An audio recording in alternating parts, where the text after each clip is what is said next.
Querida comunidad de TCN Periodismo Digital, estamos en una segunda nueva edición de Cabina Parlamentaria, este espacio que representa la segunda temporada y estamos por el programa casi número 50, revisando, haciendo el seguimiento político, el seguimiento institucional, el seguimiento también periodístico de periodismo parlamentario que realizamos en nuestro segmento semana tras semana, ¿no? Esta semana, pues la Asamblea Nacional arrancó con la famosa sesión 007, el día lunes 2 de junio, que iba a analizar la Ley Orgánica de Inteligencia, un espacio fundamental, un sector fundamental que requiere el Estado ecuatoriano y la sociedad ecuatoriana para entrar con fuerza en esta guerra no convencional denominada conflicto interno armado, ¿no? En esta sesión también se aplicó la disposición administrativa de asistencia con la ausencia de 27 empleados públicos en el grado de asambleístas. Recordemos que el presidente Nils Olsen decretó un acuerdo respecto de un tema pequeño, administrativo, la puntualidad y la falta de los legisladores y de los parlamentarios. En esta primera sesión, pues, faltaron 27. Ellos tendrán que pagar una sanción económica de $158.63. Los atrasados, los ausentes, pues, serán afectados en su remuneración, bastante alta ya de por sí, ¿no? También, pues, en otro de los temas, la Comisión de Gobiernos Autónomos, Descentralización, Competencias y Organización Territorial, con 9 votos en una calidad de unánime, aprobaron su plan de trabajo 2025-2029, con 20 proyectos de ley. Se conoció una matriz para elaborar estos proyectos de ley, buscando reformar el COIP, con el fin de recategorizar contravenciones de tránsito, fortalecer la seguridad vial en las ciudades, obviamente, regular las expresiones gráficas urbanas, es decir, que los municipios sean los rectores de la expresión de lo que se conoce como el graffiti, esta figura contestataria urbana del underground que surgió en los 80 y en los 90, ¿no? De igual manera, se pone en atención sobre las telecomunicaciones en zonas rurales, la vivienda rural también. Recordemos que este experimento de la fracasada constitución del año 2008, denominada Gobiernos Autónomos Descentralizados, nosotros lo hemos dicho en nuestros editoriales, en nuestro análisis periodístico político desde hace algún tiempo, que fue un experimento que ha fracasado y que se iba precisamente a expresar este fracaso en esta administración, en este periodo de los prefectos, de los alcaldes, de las juntas parroquiales. Eso lo dijimos en el año 2020, cuando conversábamos con algunos entonces candidatas a las viceprefecturas, prefecturas, etcétera, y efectivamente es lo que ha sucedido. Los gobiernos autónomos descentralizados locales no son gobiernos, requieren todavía de los recursos del Estado central y tienen mucha problemática institucional para operar. Varios han sido defenestrados, varios alcaldes y alcaldesas están siendo cuestionados de todas las tendencias políticas porque es un órgano que no está bien definido, bien delineado. Entonces, al menos gobiernos, lo que se entiende por gobierno, no lo son, gobiernos locales, gobiernos descentralizados. Siguen siendo pues una estructura de un estado en crisis y los prefectos, las prefectas, los alcaldes, las alcaldesas no han sido capaces de entender el momento histórico para tener un proceso de gestión creativa que sea aplicada a la gestión pública y poder desarrollar una administración distinta o una respuesta histórica que requieren las identidades de las diferentes provincias, parroquias y ciudades. Parte de eso está también en que llegan de candidatos y candidatas cualquiera, y estos cualquiera llegan a ser alcaldesas, alcaldes, prefectos, vicealcaldesas, viceprefectos, entonces pues llegan a especular, a aprender 2-3 años, a dar un trampolín personal socioeconómico, y esta figura de gobiernos autónomos está hecho trizas. Pero ellos no son autocríticos porque de eso están viviendo, entonces pues se va a tener que hacer reformas y planteamientos y revisar competencias y competencias. Entre estas competencias, una que les permite o que les facilita el populismo es el tema de la vivienda, un tema de carácter fundamental, de necesidad prioritaria desde el punto de vista económica para la sociedad, ¿no? Entonces, sobre este tema también entran. Y para eso van a necesitar otra reforma al COTAD que se avanzará pues esta agenda hasta el 2026. Lo que no podría faltar, ¿no es cierto? Una agenda en territorio, también han dispuesto, se ha hecho esta comisión, una agenda en territorio que permitirá viajar a los miembros de la comisión por las provincias, hacer eventos, comidas, fotos, derroche de viáticos, con el argumento de que están trabajando en territorio, ¿no? Eso pues en este tema de esta comisión. Ya esta semana también se aprobó la reforma constitucional, fue un titular en todos los medios el día miércoles pasado, la reforma constitucional que aprobará el retorno de las bases militares con el fin de luchar contra el tráfico de drogas y el delito institucional. El proceso deberá pasar por una consulta popular. La reforma tuvo el apoyo de 82 votos, teniendo la oposición, obviamente, del correísmo, que está en contra de las bases militares, y pues a pesar de que Correa en el 2009 no es el que eliminó la base de Manta, él dejó que el periodo se concluya y ya no hubo una continuación, es decir, no hubo una reforma, una continuación o una reestructuración del convenio que lo firmó su gobierno, el gobierno de Yamil Maguad, porque no nos olvidemos que Rafael Correa no es de que viene del socialismo, no es socialista ni comunista. Rafael Correa fue un engendro creado por la democracia cristiana, que se expresaba en la democracia popular, en la lista número 5, encabezada por el demócrata popular Osvaldo Hurtado y sus adláteres, ¿no? Que están sobre todo en algunas universidades de tipo católica que le permitieron a él las becas, las famosas becas, cuando estudiante de La Salle, las famosas becas nacionales e internacionales. Él es un demócrata cristiano. No es como algunos despistados hablan de que Correa es socialista o es comunista. Entonces, ahora se oponen a las bases militares cuando lo plantea ADN, ¿no? Entonces, ese es el tema. De igual manera, pues, el día jueves, la Comisión de Desarrollo Económico conoció ya para aprobar el informe del proyecto de ley de solidaridad. Otro de las comisiones que se reunió, se están reuniendo las comisiones, están trabajando en comisiones, tenemos que decir aquello, es la Comisión de Educación, que aprobó también su plan de trabajo. Esta comisión, pues, lo aprobó este plan de trabajo por unanimidad.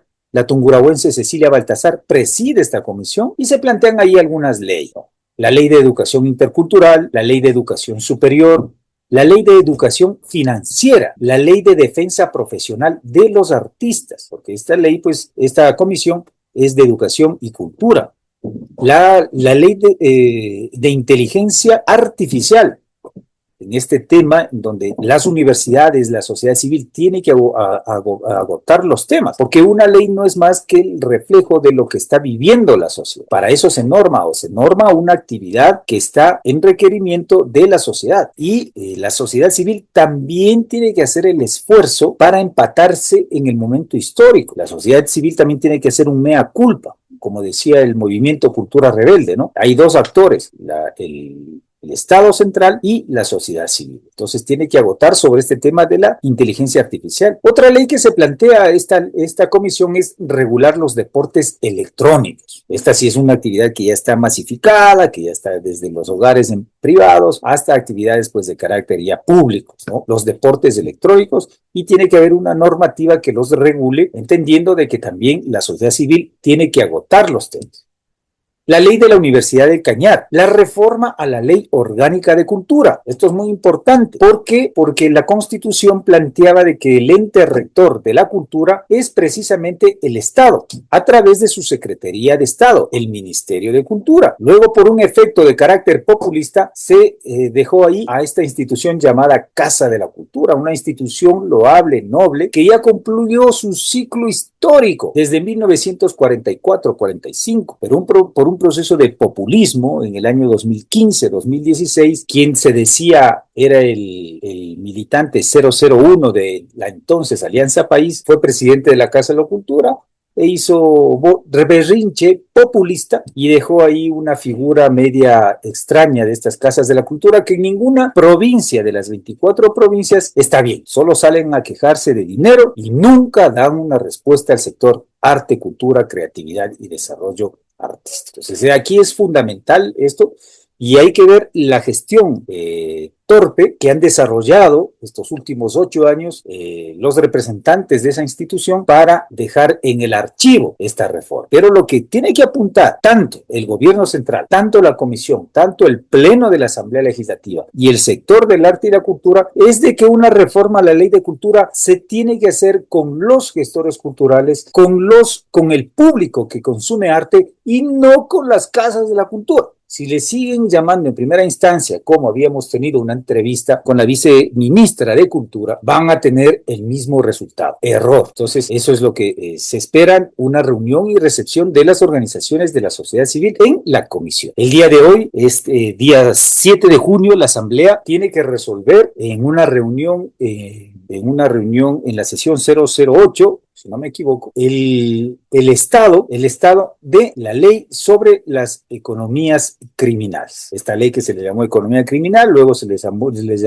de solidaridad y de desarrollo nacional. ¿Para qué? Para atacar en el fundamento de las estructuras delincuenciales nacionales e internacionales y que el Estado central, como órgano, como brazo de la sociedad civil honrada, recupere esos bienes inmuebles, esos recursos, esas armas para el manejo del Estado. Eso también tiene que ir acompañado de una profunda depuración de las estructuras armadas, fuerzas armadas, policía, sobre todo atrás de los recursos de ciertos oficiales delincuentes que habría y transparentar hacia la posibilidad de reestructurar este Estado y la sociedad ecuatoriana si es que tendría alguna salida y si no, pues ya tendría que haber un debacle, ¿no? En ese sentido. Finalmente, la Comisión de la Salud también esta semana reconoció la fortaleza de los jóvenes resilientes y luchadores contra el cáncer. No queríamos dejar de lado esto porque la Comisión de la Salud está trabajando con profesionales conjuntamente con el Ministerio de Salud para reconocer este aspecto que no es un tema político, es un tema de carácter humano y como no es político a veces no se le da mucho titular. El cáncer o los diversos tipos de cáncer que atacan y afectan a los jóvenes, a los niños y a todas las personas de la sociedad civil, en donde se vuelven cuadros verdaderamente espantosos para la sensibilidad humana, tanto por el sujeto, por el enfermo, como por su familia, como por sus seres queridos. Y en el desarrollo de la ciencia, esperamos que se vaya reduciendo esta posibilidad de ataque de estas enfermedades a todos, que en algún momento determinado tenemos que pasar por efectos del tiempo, por efectos de la edad, ¿no es cierto? Llegar al fin de nuestros días de una manera más digna. Entonces, este tema del cáncer y la Comisión de la Salud ha reconocido la fortaleza de los jóvenes en su lucha como héroes y resilientes en la lucha contra el cáncer. Un aplauso para este tema genial. El aplauso de la semana, ¿no? En nuestro segmento, la declaración de la semana, Ricardo Patiño de la bancada de RC, él pues ha manifestado o hizo uso en el pleno de la asamblea. A propósito, recordemos que los correístas dijeron que no estaban con el uso de la palabra. Están en pleno uso de la palabra, al tal punto que Ricardo Patiño hizo uso de la palabra, argumentando que las bases militares no son solamente un proceso de bases militares para la lucha contra la delincuencia, sino una toma de posición en la geopolítica. Y eso le preocupaba, decía Patiño. Entonces, eso le rescatamos en nuestro segmento la declaración de la semana. Ricardo Patiño tiene, y él sabe, que reconocer que estamos en un mundo multipolar, que ningún sector tiene una hegemonía. Y la especulación, como ellos vienen del eclecticismo, han dicho de todo y no han dicho nada en 20 años, porque el correísmo no es de que aparece en el 2007, aparece en el 20 de abril del 2005, el día del golpe de Estado. Ahí aparece el correísmo, no el 2007. 17, como algunos dicen, la década, no son 2 décadas. Y siempre han hablado desde el eclecticismo, desde la demagogia ideológica, desde la indefinición. Él quiere arrastrarle al Ecuador a que no tome posición en la geopolítica. Este proceso de las bases militares, a propósito de la coyuntura mundial, de la migración, de las economías, no del capitalismo, sino de los capitalismos y de los sistemas económicos, conjuntamente con los procesos articulados, institucionalizados de los grupos de delincuencia nacional e internacional y mundial, tiene que tomar una posición. El Ecuador tiene que tomar una posición, y es correcto que en esta administración del 2025 al 2029 ya el Ecuador tome una posición geopolítica, y eso obligue tanto a nivel internacional como a nivel nacional a tomar posiciones políticas geopolíticas, y se diluya definitivamente el uso de estos términos huecos, ociosos, que no dicen nada, llamados izquierda y derecha, y se tome posiciones reales. A ver, ¿quiénes son aquí?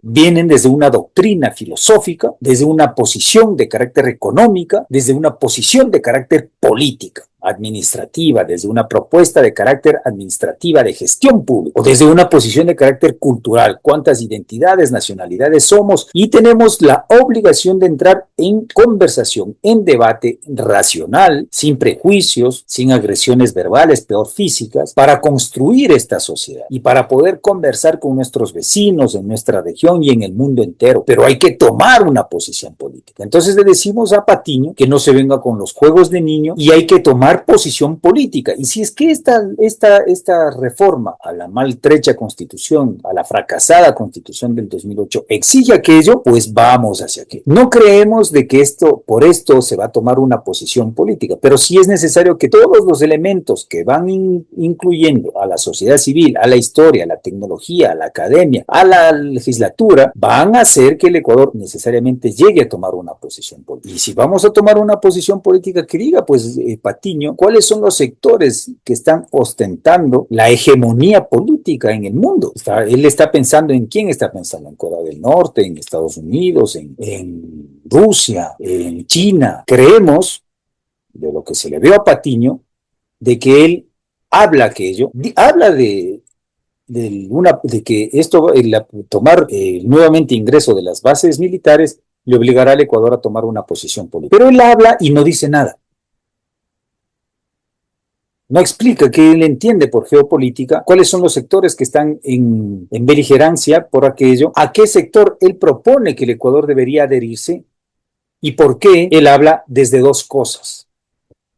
Primero, desde su mala y pésima formación económica, social y política del siglo pasado.